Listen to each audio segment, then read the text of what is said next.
हाँ,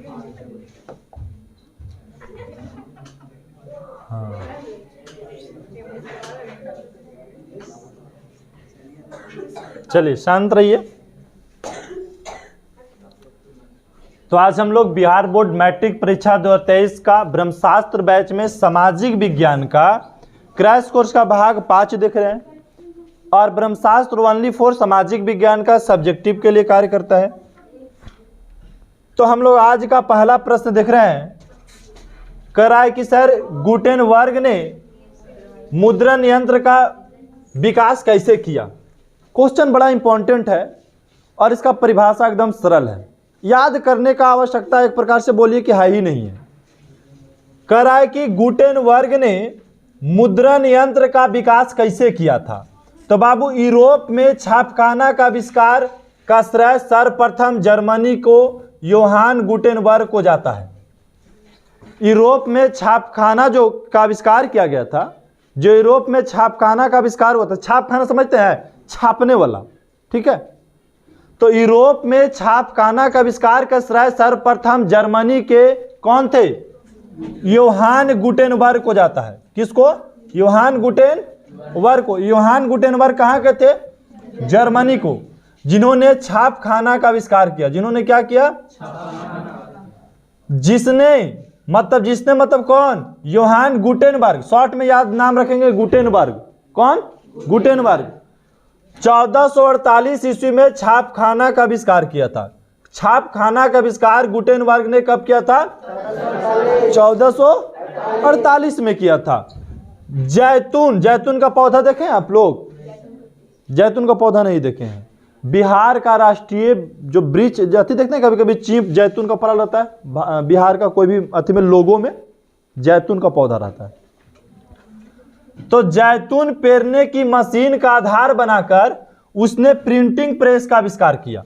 मतलब बोल सकते हैं कि सर्वप्रथम प्रिंटिंग जो प्रेस होता है, मतलब प्रिंट करने वाला जो मशीन होता है, प्रिंटिंग प्रेस का जो विकास है वो किसके आधार पर किया था, जैतून पेरने की मशीन के आधार पर। किसके आधार पे, जैतून पेरने के मशीन के आधार पे बाबू प्रिंटिंग प्रेस का आविष्कार हुआ। इस छपाई मशीन में पेज की सहायता से एक लंबा हैंडल लगाया जाता था और पेज को घुमाया जाता था। ठीक है, क्या किया जाता था, घुमा करके लापटेन के गीले कागज पर दबाया जाता था। साँचे का उपयोग करके अक्षरे की धातु को आकृति को ढाला गया। इन टाइपों को घुमाने या मूव करने की व्यवस्था की गई थी। ठीक है, इन टाइपों को घुमाने या मूव करने की व्यवस्था भी की गई थी। इस प्रकार से जो है से क्या हुआ, मुद्रण यंत्र का आविष्कार हुआ था। किसका, मुद्रण यंत्र का। तो यहां से ऑब्जेक्टिव क्वेश्चन भी पूछता है कि बताइए जो छापखाना मतलब प्रिंटिंग प्रेस जो मशीन बना वो किस आधार पर बना था, जैतून पेरने की मशीन का आधार बना करके उसको आविष्कार किया गया था।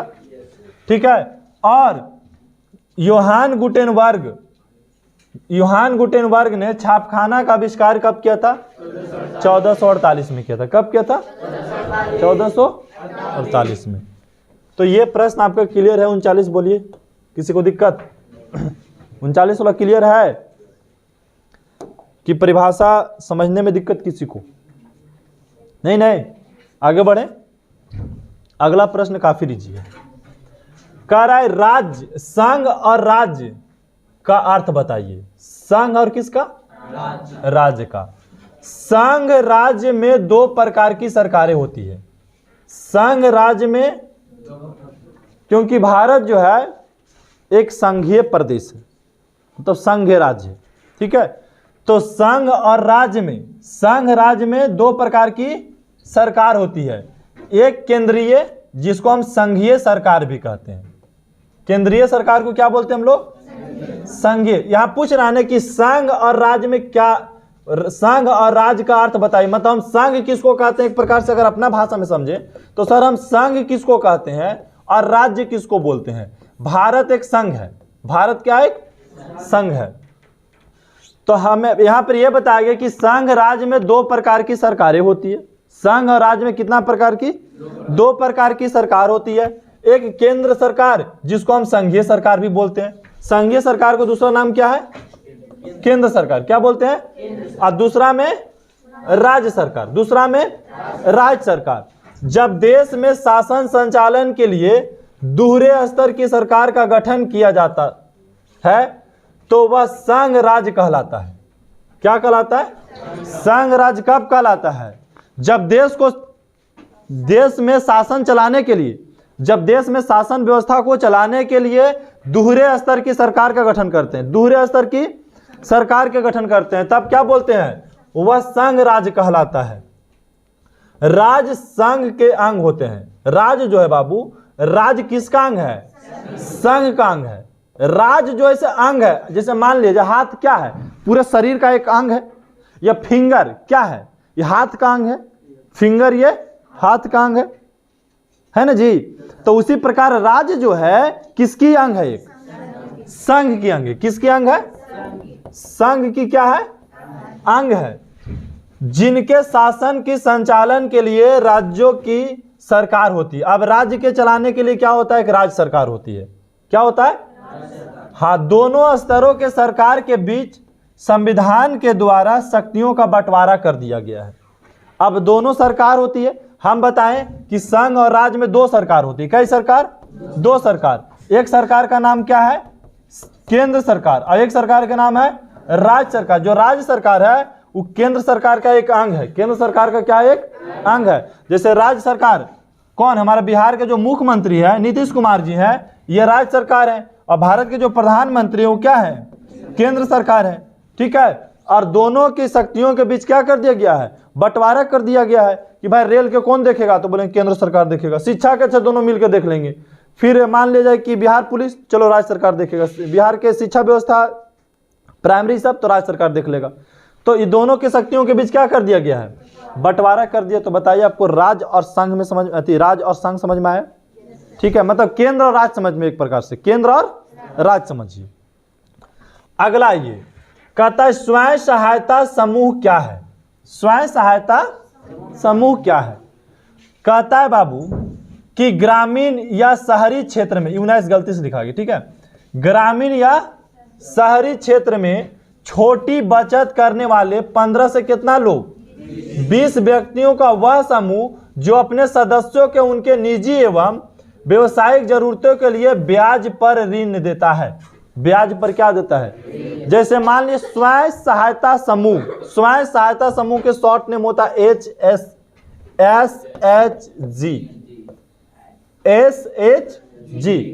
स्वयं सहायता समूह चाहे गांव में लीजिए चाहे शहर में लीजिए, 15 से 20 व्यक्ति एक जगह जमा हो जाते हैं, पैसा सब जमा करते हैं और किन्हीं का अगर जरूरत होता है तो उनको पैसा ब्याज पर मिलता है। ब्याज पर मिलता है।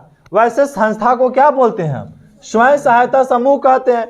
यह समूह बैंक से ऋण लेकर अपने सदस्यों को मदद करता है। और यह समूह क्या करता है? स्वयं सहायता समूह बैंक से ऋण उठाता है और जो उसको जरूरत होता है जो सदस्य का, उसको क्या करता है?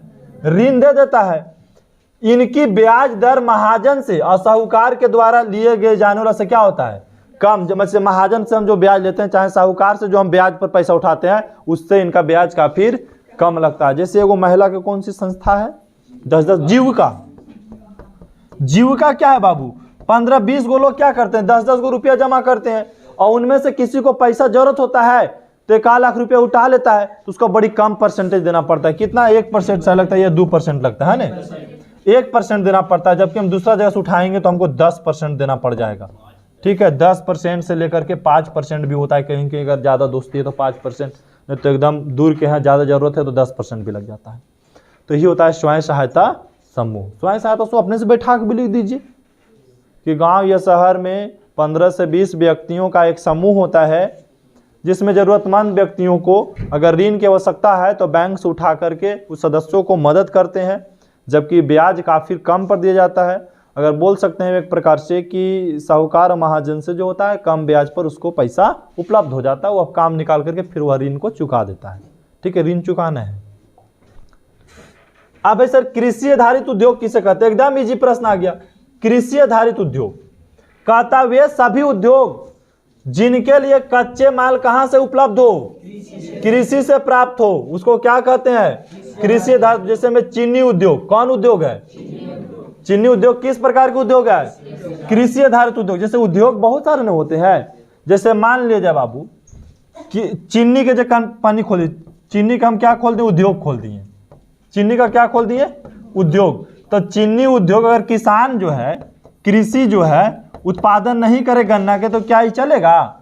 चीनी मिल किस पर चलता है, गन्ना की खेती पर, और गन्ना की खेती कौन करता है, किसान।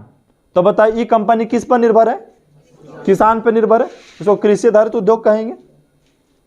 और एक आता है खनिज आधारित उद्योग, जो उद्योग खनिज पर आधारित होता है उसको क्या बोलते हैं, खनिज आधारित उद्योग। और जो कंपनी लोहा पर आधारित होता है उसको क्या बोलते हैं, लौह अयस्क आधारित उद्योग। तो अगर आपसे पूछे कि कृषि आधारित उद्योग किसे कहते हैं, तो वे सभी उद्योग जिनके कच्चे माल कृषि क्षेत्र से प्राप्त होता है या कृषि पर निर्भर होता है कच्चा माल, उसको क्या कहते हैं हम, कृषि आधारित उद्योग कहते हैं। जैसे में पूछ दिया तो चीनी उद्योग। और एक उद्योग और कौन होगा, राइस मिल है ना, आटा मिल, ये सब किस पर निर्भर होता है, कृषि पर निर्भर होता है। अगला देखिए, अगला भी वही है, ठीक है। इसका अगला देखिए, ये 5 नंबर का प्रश्न है बाबू, लॉन्ग है, ठीक है, 5 नंबर का प्रश्न है। चलिए, चावल की फसल के लिए उपयुक्त भौगोलिक दशाओं का उल्लेख करिए, ठीक है। तो चावल के उत्पादन के लिए उपयुक्त दशाएं क्या होना चाहिए, धान से चावल बनाया जाता है, सबको पता है कि धान से क्या बनता है, चावल बनता है। धान मानसूनी जलवायु का फसल है, ठीक है, जिनके लिए प्रमुख दशा आपको दिया गया सबसे पहले कि उच्च तापमान, मतलब 20 डिग्री से लेकर के 30 डिग्री के बीच टेम्परेचर होना चाहिए धान के फसल के लिए। धान के फसल के लिए क्या करना होगा, 20 डिग्री से लेकर के 30 डिग्री सेल्सियस तापमान के बीच ही धान की खेती की जा सकती है, ठीक है। मतलब ठंडा के मौसम में धान की खेती नहीं होती है, और ज्यादा गर्मी के मौसम भी नहीं होगा क्योंकि जल जाएगा। तो पूछेगा कि धान की खेती के लिए भौगोलिक दशा बताइए, तो कितना, 20 डिग्री से 30 डिग्री तक क्या चाहिए, तापमान चाहिए। 2 सेमी लगभग वर्षा चाहिए, पर्याप्त वर्षा कितना, 2 सेमी, 200 सेमी, कितना सेमी, 200 सेमी वर्षा चाहिए। एकदम अपना भाषा में इधर हम लिखते बगल में, कहता है 20 डिग्री से 30 डिग्री तापमान की आवश्यकता होती है, लगभग 200 सेमी वर्षा की आवश्यकता होती है, और समतल भूमि ताकि खेती में पानी जम सके, ठीक है। समतल भूमि होना चाहिए तब न खेत में पानी जमेगा, मान ली खाड़ जमीन रहेगा तो पानी तो 200 सेमी पड़ा लेकिन सब ढल के चल गया, तो धान की खेती में पानी जमल रहना चाहिए, तो समतल मैदान होना चाहिए। जलोढ़ दामोदर मिट्टी, दोमट मिट्टी है ना, जलोढ़ दोमट मिट्टी धान की खेती के लिए उपयुक्त मानी जाती है। और सबसे पहले तो सस्ता में श्रमिक भी होना चाहिए। अब इसका परिभाषा छोड़िए, किताबी भाषा की परिभाषा है, हम लोग अपना परिभाषा में कैसे लिखेंगे ये देखेंगे, है ना। शॉर्ट में हम लोग इसको कैसे लिख पाएंगे बाबू। तो चावल की फसल की उपयुक्त भौगोलिक दशा को लिखना है, तो हम लोग ऐसे लिखेंगे कि धान से चावल का उत्पादन होता है, मतलब धान से चावल होती है, धान से चावल बनाई जाती है, ठीक है, धान से चावल बनाई जाती है। और इसके लिए उपयुक्त भौगोलिक दशा हमको ये चाहिए कि सबसे पहले कम से कम 20 डिग्री से लेकर के 30 डिग्री सेल्सियस तापमान चाहिए, 2 सेमी से अधिक वर्षा की आवश्यकता होती है, समतल 200 सेमी, ठीक है, 200 सेमी से अधिक वर्षा की आवश्यकता होती है, कम से कम समतल भूमि होना चाहिए ताकि पानी उसमें जम सके। उसके लिए सबसे अच्छा जो मिट्टी होता है उसका नाम है जलोढ़ मिट्टी, जलोढ़ मिट्टी में सबसे अच्छा ये फसल होती है। अब आगे चलिए, कहता है कि प्रमुख उत्पादन क्षेत्र धान की खेती मुख्यतः गंगा ब्रह्मपुत्र के मैदान और डेल्टा तथा तटीय भागों में की जाती है। इसके प्रमुख उत्पादक राज्य हैं। अब कौन कौन सी राज्य में होता है इसकी खेती से देखेंगे हम लोग। पश्चिम बंगाल में सबसे ज्यादा धान की फसल होती है, फिर उत्तर प्रदेश, आंध्र प्रदेश, पंजाब, बिहार, छत्तीसगढ़, तमिलनाडु, उड़ीसा, असम, हरियाणा, केरल। इसकी खेती में लगी सर्वाधिक भूमि पश्चिम बंगाल में। सबसे ज्यादा जो फसल धान की कहाँ होती है? पश्चिम बंगाल में और बिहार में। परंतु सिंचाई और खाद के बल पर पंजाब धान की प्रति हेक्टेयर उत्पादन सबसे अधिक करता है। मतलब 1 हेक्टेयर में सबसे ज्यादा धान कौन उत्पादन करता है? पंजाब करता है। किसके बल पर? सिंचाई और खाद के बल पर।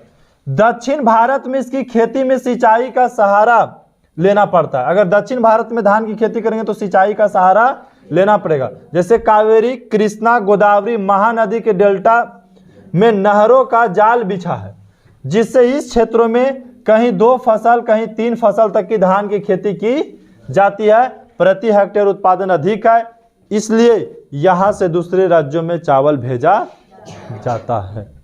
ठीक है, दक्षिण भारत में ज़्यादा नदियां और नहर है, इसलिए यहाँ से चावल अलग जगह भी सप्लाई होता है। तो एक भौगोलिक दशा हो गया। और आज का आखिरी सवाल बड़ी इजी और डी मैनेजमेंट का सवाल है। सुखाड़ की अवधि में मिट्टी को नमी बनाए रखने के लिए आप क्या करेंगे? मिट्टी को नमी बनाए रखना है, क्या करिएगा? सबसे पहले तो सुखाड़ में मिट्टी की नमी को बनाए रखने के लिए घास का आवरण रहने देना चाहिए। सबसे पहले कौन चीज? घास का आवरण रहने दीजिए, तथा खेतों की गहराई जुताई किया जाना चाहिए।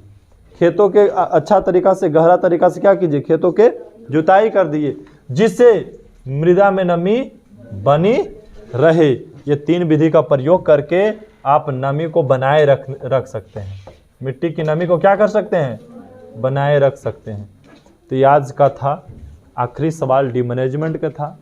बाकी आपको एक प्रश्न लिखना है, घर में पूरा प्रयास करना है। सब क्वेश्चन का